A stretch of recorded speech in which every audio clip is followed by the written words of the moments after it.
দর্শক মণ্ডলী আসসালামু আলাইকুম। আমি এই মুহূর্তে আছি মঠবাড়িয়া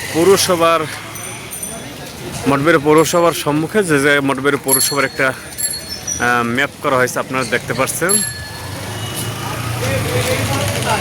সেই ম্যাপের যে ওয়াল, সেই ওয়ালের বাইট সাইডে আমি যে আপনাদের ভিডিওতে যে দৃশ্যটি দেখাচ্ছি, এটা কিন্তু ফুটপাত, এক ধরনের ফুটপাত। রাস্তার পাশে আপনারা একটা মশারি দেখতে পাচ্ছেন এবং মশারির উপরে কিন্তু কাপড়, পলিথিন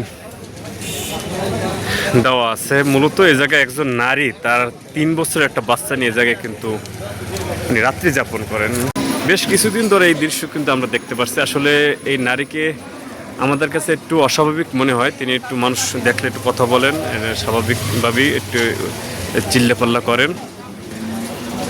তার মূলত গ্রামের বাড়ি বা তার ঠিকানা কোথায় সেটাকে আসলে জানা সম্ভব হয়নি। অনেকে ওনাকে চেনেন, কিন্তু আমি ব্যক্তিগতভাবে তারে তেমন একটা চিনি না। কিছুদিন পরে শীত, আরও কনকনে শীত পড়বে। কিভাবে এইভাবে রাত্রি যাপন করে একটা ছোট বাচ্চা নিয়ে, আল্লাহই ভালো জানেন।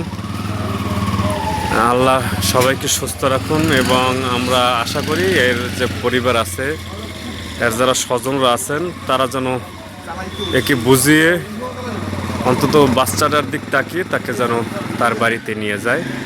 তাই সবাই ভালো থাকবেন, সুস্থ থাকবেন। আল্লাহ হাফেজ।